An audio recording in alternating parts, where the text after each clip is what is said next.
Hey everyone, welcome back to this YouTube channel. This is Seema भैया। इस video के अंदर हम लोग एक खास क्वेश्चन पे डिस्कस करेंगे और क्वेश्चन है कि संसद की सदस्यता किन किन कारणों से छिन सकती है। अब इस क्वेश्चन के पीछे वीडियो बनाने का एक खास रीज़न है कि अभी हाल फिलहाल में ही संसद में यानी कि खासतौर से लोकसभा में एक घटना देखने को मिली है। और घटना यूँ है कि यहाँ पे आप लोगों को एक तस्वीर दिख रहा होगा। इस तस्वीर में इसका नाम है महुआ मोइत्रा, जो कि AITC यानी all India Trinamool Congress party से संबंध रखती है। और ये पार्टी खासतौर से ममता बनर्जी की पार्टी है, जो कि वेस्ट बंगाल में खासतौर से बेस्ड है। और ये जो महुआ मोइत्रा है, ये बाई प्रोफेशन इन्वेस्टमेंट बैंकर है और बाकी पॉलिटिशियन तो हैं ही। और इन्हें अब हम पूर्व सांसद बोलेंगे, फॉर्मर MP कहेंगे, क्योंकि अब इनकी सदस्यता रद्द कर दी गई है। और ये जो कॉन्स्टिट्यूएंसीज जो चुन के आई थी यानी चुनाव क्षेत्र, वो कृष्णा नगर जो कि वेस्ट बंगाल में पड़ता है, वहां से ये 2019 के लोकसभा चुनाव में चुन करके आई थी। इन पे आरोप लगाया गया है कि भारतीय कारोबारी जो कि गौतम अडानी हैं, जो अडानी जी हैं, और उनकी कंपनी के जो समूह हैं, उनको निशाना बनाने के लिए लगातार संसद में ये सवाल पूछ रही थी। और वो भी रिश्वत लेकर के ये आरोप लगाया गया किसके ऊपर? महुआ मोइत्रा के ऊपर, जिसकी वजह से उनकी सदस्यता रद्द कर दी गई है। ठीक है। और ये आरोप लगाने वाले हैं ये शख्स जिनका नाम है निशिकांत दुबे जी, और ये बिलोंग करते हैं भारतीय जनता पार्टी यानी कि BJP से। और अभी ये करंट में लोकसभा सांसद भी हैं, जो कि इनका जो चुनाव क्षेत्र कॉन्स्टिट्यूएंसी वो गोड्डा है। एक्चुअली ये गोड्डा झारखंड में पड़ता है। और ये Nishikant Dubey ji by profession businessman है, एग्रीकल्चरिस्ट हैं, और बाकी पॉलिटिशियन तो है ही। ठीक है। तो सवाल यहाँ पे ये बनता है कि कोई भी सांसद हो या फिर कोई भी विधानसभा के सदस्य हो, उनकी सदस्यता किन किन कारणों से छीन ली जाती है। लेकिन ये कोई आम बात नहीं है और ये कोई नई बात भी नहीं है कि किसी भी सांसद या फिर किसी भी विधायक की सदस्यता छीन ली जाती है। ये वक्त वक्त में हमें सुनने को मिल जाता है और कई बार ऐसी घटनाओं के बारे में हम ऑलरेडी सुन चुके हैं। ठीक है। लेकिन सवाल यहाँ पे रुकती है कि भाई किसी की भी सदस्यता जब छिनती है तो उसके पीछे का रीज़न क्या काम करता है, और ये हमारे लिए जानना उतना ही आवश्यक है। ठीक है। तो इस वीडियो के अंदर पूरी की पूरी हम इसी क्वेश्चंस पे डिस्कस करने वाले हैं कि संसद की सदस्यता किन किन कारणों से छिन सकती है। ठीक है। तो इस वीडियो के अंदर हम लोग खासतौर से 10 रीजन देखेंगे, जिनके तहत हम कह सकते हैं कि किसी भी सांसद हो या फिर विधानसभा के कोई भी सदस्य हो, जिनकी सदस्यता छीन ली जाती है, तो उनके पीछे ये रीजन काम करती है। तो चलिए देखते हैं इस वीडियो के अंदर वो कौन कौन से 10 रीजन है जिनकी वजह से किसी भी संसद की सदस्य की सदस्यता छिनती है। तो पहला रीजन यहाँ पे नंबर 1 में कि 2 सदनों की सदस्यता पर, यानी कि 2 सदनों की सदस्यता पर। कहने का सेंस ये है कि अगर कोई सदस्य संसद के दोनों सदन यानी कि लोकसभा और राज्यसभा दोनों के लिए चुन लिया जाता है, तो उसे एक निश्चित समय के अंदर किसी एक सदन की सदस्यता से क्या करना होता है? इस्तीफा देना अनिवार्य होता है। अगर वो लोकसभा के लिए भी चुन लिया गया हो और वो राज्यसभा के लिए चुन लिया गया हो, तो उसे दोनों में से किसी एक की सदस्यता से क्या देना पड़ेगा? इस्तीफा देना पड़ेगा। और ऐसा नहीं करने पर उसे अयोग्य घोषित किया जा सकता है। ये बात याद रखनी है। और उन्हीं के साथ साथ अगर हम बात करें भारतीय संविधान के अनुच्छेद 101 में यह कहा गया है कि संसद ये व्यवस्था करने को, संसद को स्पेशली कहा जाए तो यह व्यवस्था करने को कहा गया है कि कोई भी सदस्य दोनों सदनों का सदस्य ना हो, और ऐसा होने पर उसे एक की सदस्यता छोड़नी होगी। ये बात संविधान में कही गई है। और इसी के साथ अगर हम देखें, यह भी कहा गया है कि कोई सदस्य संसद और विधानसभा दोनों का सदस्य नहीं हो सकता। वो संसद का भी नहीं हो सकता, वो विधानसभा का भी नहीं हो सकता। अगर ऐसा होता है तो वो कोई तय सीमा दिया जाएगा और उन तय सीमा के तहत उनमें से किसी एक की सदस्यता को क्या करना पड़ेगा? छोड़ना पड़ेगा। और अगर ऐसा नहीं करते हैं तो आप मान के चलो कि उनकी जो संसद की सदस्यता है वो छिन जाएगी, वो रद्द हो जाएगी और विधानसभा का सदस्यता बना रहेगा। तो पहला रीजन क्या था? कि 2 सदनों की सदस्यता पर। आगे देखेंगे नंबर 2 में, यानी कि बिना बताए गैर हाजिर रहने पर। मान लेते हैं आप कि अगर संसद के किसी भी सदन का सदस्य बिना इजाजत सभी बैठकों से 60 दिनों की अवधि तक गैर हाजिर रहता है, तो उसकी सीट खाली घोषित की जा सकती है, यानी कि संसद की सदस्यता खत्म हो जाती है। अगर कोई भी सदस्य है और वो बिना इजाजत सभी बैठकों में 60 दिन की अवधि तक क्या रहता है? गैर हाजिर रहता है, अब्सेंट रहता है, तो उस कंडीशन में उसकी सीट क्या हो जाएगी? खाली घोषित कर दिया जाएगा और उसकी सदस्यता रद्द कर दी जाएगी। ठीक है। अनुच्छेद अगर बात करें हम संविधान के अनुच्छेद 101 के मुताबिक इन 60 दिनों के अंदर उन दिनों को गिना नहीं जाएगा जिस दौरान सत्र 4 दिन से अधिक तक क्या रहता हो? स्थगित हो या फिर सत्रावसान हो। तो ये दूसरा रीजन था कि बिना बताए गैर हाजिर रहने पर भी किसी भी सदस्य की सदस्यता रद्द की जा सकती है। अगला पॉइंट आता है नंबर तीसरा में, लाभ के पद पर रहे तो, लाभ के पद पर रहे तो उस कंडीशन में भी किसी भी सदस्य की सदस्यता रद्द हो सकती है। आगे देखेंगे, संविधान के अनुच्छेद 102 कहता है कि कोई भी सदस्य अगर भारत सरकार या राज्य सरकार में ऐसे पद पर है जो लाभ के पद के श्रेणी में आता है तो उसे अयोग्य घोषित किया जाता है। तो याद रखेंगे, कोई भी सदस्य चाहे वो भारत सरकार हो या राज्य सरकार के ऐसे पद पर मौजूद हो जो वो किसके पद पे आता है, पद के श्रेणी में लाभ के पद के श्रेणी में आता है, तो उस शख्स को क्या घोषित किया जाएगा, अयोग्य घोषित किया जा सकता है। अब संविधान के अनुच्छेद 102(1)(a) के तहत सांसदों और अनुच्छेद 191(1)(a) के तहत विधानसभा के सदस्य के ऐसे अन्य पद लेने की मनाही है जहां वेतन, भत्ते या दूसरी तरह के सरकारी लाभ मिलते हो। इस तरह के कंडीशंस में अगर वो मौजूद है और लाभ का पद पे अगर बैठा हुआ है तो उस बंदे की क्या होगी, सदस्यता रद्द की जा सकती है, चाहे वो विधानसभा के सदस्य हो या फिर वो संसद के सदस्य हो, दोनों कंडीशन में उनकी सदस्यता रद्द कर दी जाएगी। अब इसी से रिलेटेड एक करंट घटना बताता हूं कि इसी व्यवस्था के तहत जनवरी 2018 में चुनाव आयोग की सिफारिश पर तत्कालीन राष्ट्रपति रामनाथ कोविंद ने दिल्ली में आम आदमी पार्टी के 20 विधायकों को अयोग्य करार दिया था। यानी इसी लाभ के पद पर रहने की वजह से 2018 में चुनाव आयोग की सिफारिश पर तत्कालीन राष्ट्रपति रामनाथ कोविंद ने दिल्ली में आम आदमी पार्टी के 20 विधायकों को क्या किया था, अयोग्य करार दिया था। तो ये तीसरा रीजन था जिनकी वजह से क्या हो सकता है, किसी भी सदस्य की सदस्यता खत्म हो सकती है। आगे देखते हैं नंबर 4 में, यानी कि मानसिक रूप से अस्वस्थ या फिर दिवालिया होने पर, या अगर कोई भी इंसान मानसिक रूप से अस्वस्थ है या फिर वो दिवालिया हो चुका है तो उस कंडीशन में भी उसकी सदस्यता रद्द हो जाती है। यानी कि अगर कोई सांसद किसी अदालत द्वारा मानसिक रूप से अस्वस्थ घोषित कर दिया जाए तो उसकी सदस्यता क्या हो जाती है, खत्म हो जाती है। मानसिक रूप से अस्वस्थ, ध्यान रखेंगे यहां पर कौन बताएंगे, अदालत इस चीज को क्या करेंगे, घोषित करेंगे, तो उस सदस्य की सदस्यता खत्म हो सकती है।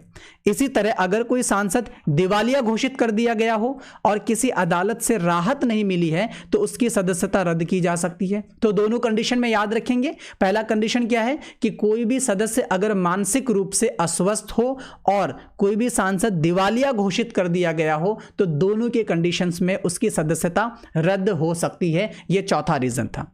अब पांचवा रीजन देखें, अगर हम नागरिकता छोड़ने पर, हम बात कर रहे हैं सिटीजनशिप की, ठीक है, यानी कि नागरिकता छोड़ने पर अगर कोई व्यक्ति भारत का नागरिक ना हो या फिर वह किसी और देश की नागरिकता ग्रहण कर ले तो उसकी भी सदस्यता क्या कर दी जाती है, रद्द कर दी जाती है। याद रखेंगे, कोई भी नागरिक, भारत की नागरिक अगर ना हो, कोई भी व्यक्ति बात कर ले हम, और वो भारत की नागरिक ना हो या फिर अगर वो भारत के नागरिक थे और उन्होंने भारत की नागरिकता को त्याग करके किसी और देश की नागरिकता अगर ग्रहण कर ले तो उसकी सदस्यता क्या कर दी जाती है, रद्द कर दी जाएगी। यह बात ध्यान में रखनी है।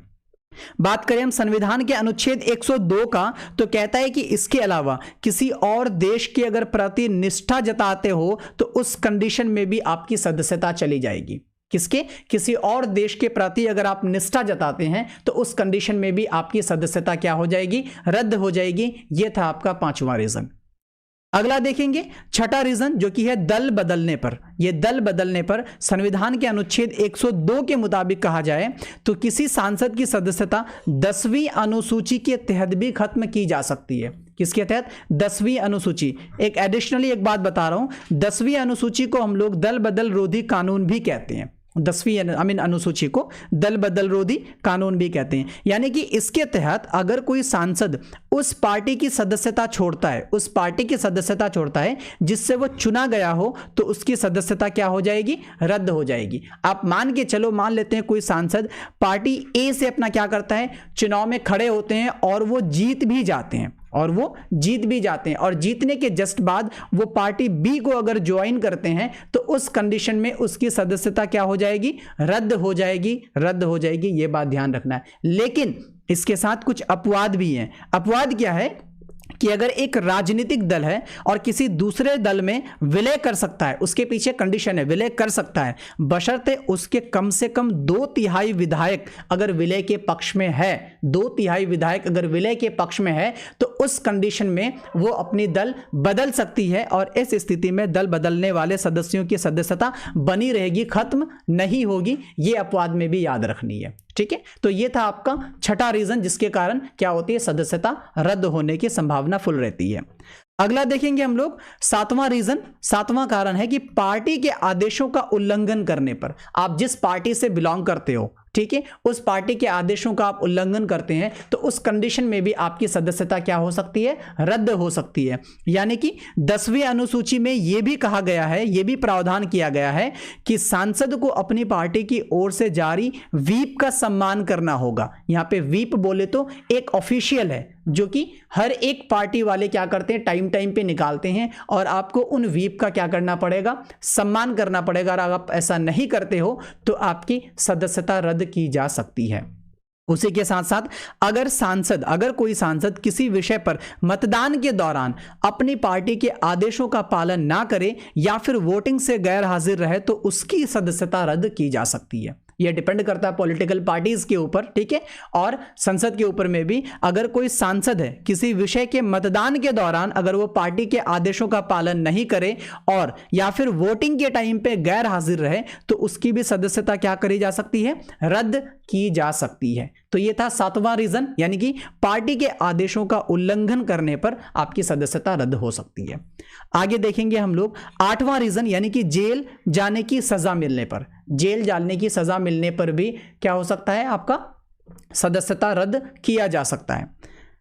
यहां पे देखेंगे लोक प्रतिनिधित्व अधिनियम में प्रावधान है कि अगर कोई सांसद कुछ कानूनों के तहत 2 या इससे अधिक साल की सजा पाता है, कोई भी सांसद हो कुछ कानूनों के तहत अगर वो 2 या इससे अधिक साल की सजा पाता हो तो उसकी भी सदस्यता क्या हो सकती है, रद्द हो सकती है। 2 या इससे ज्यादा साल की सजा मिलने पर उसकी सदस्यता क्या हो सकती है, खत्म हो सकती है। हालांकि अगर हम बात करें, अगर सजा पर कोई ऊंची अदालत रोक लगा दे, अगर कोई ऊंची अदालत रोक लगा दे तो उस कंडीशन में अयोग्य ठहराए जाने के फैसले पर भी रोक लग जाती है। अगर अदालत इस बात को स्वीकार कर ले और वो उसके अगर फैसले सुना दे, उसके हित में फैसले सुना दे, तो उस कंडीशन में उसकी सदस्यता रद्द नहीं होगी। अगर अदालत उसके हित में नहीं सुनाए और उसके अगेंस्ट सुना दे तो उस कंडीशन में आपकी क्या होगी, सदस्यता रद्द हो जाएगी। अब उसी का एक जीता जागता मिसाल आप ले सकते हो। कांग्रेस के जो नेता है राहुल गांधी, उन्हीं के साथ कुछ हाल के दिनों में कुछ ऐसा ही हुआ था।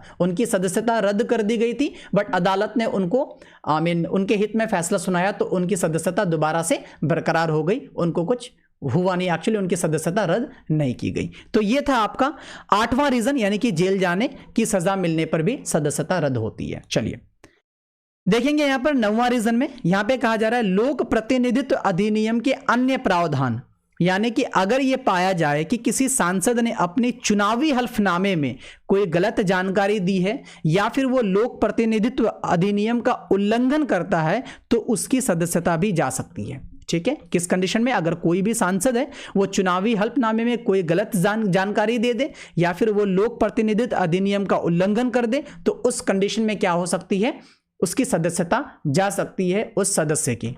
तो इसके लिए एक मिसाल के तौर पर हम बात कर लें तो पूर्व प्रधानमंत्री जो इंदिरा गांधी जी जो थे, उनकी सदस्यता भी लोक प्रतिनिधित्व अधिनियम के तहत रद्द की गई थी, जो कि 1978 में रद्द की गई थी। याद रखेंगे 1978 से 1980 के बीच में इसकी सदस्यता कंप्लीटली रद्द थी, जो कि मोरारजी देसाई ने क्या किया था, इसके अगेंस्ट में केस की थी और इन्होंने सदस्यता रद्द हुआ था इनका। ठीक है, फिर वो दोबारा 1980 में चुनाव जीत करके आई तो फिर दोबारा से उसका कंटिन्यू हो गया था, बट उधर 2 साल के लिए इसकी चुनावी सदस्यता रद्द थी। अब इस कानून के प्रावधान के तहत इन कारणों से सदस्यता की रद्द हो सकती है। कुछ कारण देख रहे हैं यहां पर। पहला दे रखा है कि आरक्षित सीटों पर गलत प्रमाण पत्र के आधार पर चुनाव लड़ने से सदस्यता रद्द होती है। दूसरा है 2 समूहों के बीच अगर आप गलत नफरत फैलाते हो तो उस कंडीशन में भी जा सकती है। चुनाव प्रभावित करने से भी सदस्यता रद्द होती है, घूस लेने की वजह से भी रद्द होगी, ठीक है, बलात्कार या महिलाओं के खिलाफ गंभीर अपराध करते हैं तो उस कंडीशन में भी क्या होगा, चुनाव रद्द होने की संभावना होती है, धार्मिक सौहार्द को आप खराब करते हैं तो उस कंडीशन में भी चुनाव रद्द हो सकती है, छुआछूत जो आपका प्रोहिबिटेड है, कंप्लीटली बैन है इंडिया में, अगर उनको अप्लाई करते हैं, उनको आप लागू करते हैं तो उस कंडीशन में भी चुनाव आपकी सदस्यता क्या हो सकती है, रद्द हो सकती है। प्रतिबंधित वस्तु जो कि बैन है कंप्लीटली, उन वस्तुओं का अगर आप आयात निर्यात करते हो तो उस कंडीशन में भी आपकी सदस्यता रद्द हो सकती है। ड्रग्स या प्रतिबंधित रसायनों की खरीद या फरोख्त खरीदते हो या फिर बेचते हो तो इस कंडीशन में भी आपका क्या हो सकता है, सदस्यता रद्द हो सकती है। आतंकवादी गतिविधियों में अगर आप शामिल होते हो तो उस कंडीशन में भी क्या हो जाएगा, सदस्यता रद्द हो सकती है। उसी के साथ साथ आप अगर 2 साल तक की जेल या फिर 2 साल से ज्यादा तक की आपको अगर जेल होती है तो उस कंडीशन में भी आपकी सदस्यता रद्द हो सकती है। यह था आपका 9वां रीजन। लास्ट में आपका ये 10वां रीजन यहां पे कहता है कि संसद की आचार संहिता का उल्लंघन करने पर भी संसद के भी कुछ कोड ऑफ कंडक्ट होते हैं, कुछ रूल रेगुलेशंस होते हैं, अगर आप उनका उल्लंघन करते हो तो उस कंडीशन में भी आपकी सदस्यता रद्द हो सकती है। आप देखेंगे यहां पर कि संसद के दोनों सदनों में एथिक्स कमेटियां क्या करती है, काम करती है। याद रखेंगे यहां पर संसद के दोनों सदन में, राज्यसभा में भी और लोकसभा में भी कौन सी कमेटियां काम करती है, एथिक्स कमेटियां काम करती है, जो सांसदों के आचरण संबंधित शिकायतों की जांच करती है। ठीक है, ये बात याद रखनी है, जो सांसद के आचरण संबंधित शिकायत है, ठीक है, उनका जांच करती है और वो कौन सी कमेटी होती है, एथिक्स कमेटियां। राज्यसभा में अगर हम बात करें साल 1997 से और लोकसभा में अगर हम बात करेंगे तो साल 2000 से ये एथिक्स कमेटियां क्या कर रही है, काम कर रही है। तो ये था आपका 10वां रीजन, यानी कि अगर आप आचार संहिता का उल्लंघन करते हैं तो इस कंडीशन में भी आपका क्या हो सकता है, आपकी सदस्यता रद्द हो सकती है। और वो काम करती है कौन, एथिक्स कमेटियां, ठीक है। और एथिक्स कमेटियों का यह काम होता है सांसदों के आचरण संबंधित शिकायतों को जांच करने का। और राज्यसभा में 1997 से काम कर रही है और लोकसभा में 2000 से ये एथिक्स कमेटियां क्या कर रही है, काम कर रही है। आगे देखेंगे हम लोग कि राज्यसभा में अगर हम बात करेंगे तो वहां पे rules of conduct and parliamentary etiquette है, जिसमें लिखा गया है कि सांसदों को, यानी सांसदों से स्पेशली ये उम्मीद की जाती है कि वे अपने कर्तव्यों का क्या करेंगे, पालन करेंगे, जनहित से किसी भी तरह का समझौता नहीं करें, विधेयक आदि पेश करने के बदले कोई फीस या अन्य लाभ ना लें, अपनी विश्वसनीयता को बनाए रखें, किसी भी धर्म को लेकर अपमानजनक बातें ना करें, धर्मनिरपेक्ष मूल्यों को बनाए रखें, सदस्य के रूप में सार्वजनिक जीवन में नैतिकता, मर्यादा और मूल्य बनाए रखें। ये सारी चीजें लिखी हुई है राज्यसभा के rules of conduct and parliamentary etiquette में। सो ये सारी बातें आपने याद रखनी है, ठीक है। आगे ये भी कहा जाता है कि राज्यसभा के नियम कहते हैं कि सदन को अपने सदस्यों के दुर्व्यवहार, चाहे सदन में हो या फिर बाहर, दंडित करने का अधिकार है। इस मामले में वो चेतावनी, फटकार, सदन से हटाने, निलंबित करने, कारावार या फिर निष्कासन तक कर सकती है। इसमें निष्कासन को लेकर के खासतौर से कहा गया है कि दुर्व्यवहार के चरम मामलों में सदन किसी भी सदस्य को निष्कासित कर सकता है। ये रही राज्यसभा से रिलेटेड, राज्यसभा से संबंधित कुछ बातें खासतौर से। आगे देखेंगे कि लोकसभा की जो एथिक्स कमेटी होती है, ठीक है, एथिक्स कमेटी को सदस्यों के अनएथिकल व्यवहार की शिकायतों की जांच करके वो लोकसभा के अध्यक्ष को सिफारिशें क्या करती है, भेजने का अधिकार रखती है। कौन, जो लोकसभा की एथिक्स कमेटी है। लोकसभा की जो एथिक्स कमेटी है वो सदस्यों के अनएथिकल व्यवहार की जो शिकायतें होती है उनकी जांच करके वो लोकसभा के अध्यक्ष को क्या कर सकता है, सिफारिश कर सकती है। और ये जो कमेटियां हैं वो टाइम टाइम पे अपना नियम बनाने और उनमें संशोधन करने का क्या करता है, अधिकार भी अपने आप में रखता है। तो फाइनली अगर हमने सवाल स्टार्ट किया था महुआ मोइत्रा का, तो एक्चुअली महुआ मोइत्रा को जो संसद की सदस्यता गई है वो इसी एथिक्स कमेटी की सिफारिश के आधार पर गई है, जो कि लोकसभा की जो एथिक्स कमेटी है उन्हीं की एथिक्स कमेटी के सिफारिश के आधार पर गई है, जो कि शुक्रवार को, लास्ट शुक्रवार को एथिक्स कमेटी की रिपोर्ट लोकसभा में रखी गई और फिर उन्हें लोकसभा से निष्कासित कर दिया गया। तो ये था लोकसभा या फिर राज्यसभा यानी कि संसद के सदस्यों की सदस्यता रद्द करने के पीछे के कुछ कारण। होप कि आपको सारे के सारे कारण बेनिफिशियल लगा होगा, अच्छा लगा होगा और आपको जानकारी मिली होगी। तो बस इतना ही इस वीडियो में। अगर वीडियो अच्छा लगा हो तो प्लीज़ लाइक करें, कमेंट करें और शेयर भी करें दूसरों को।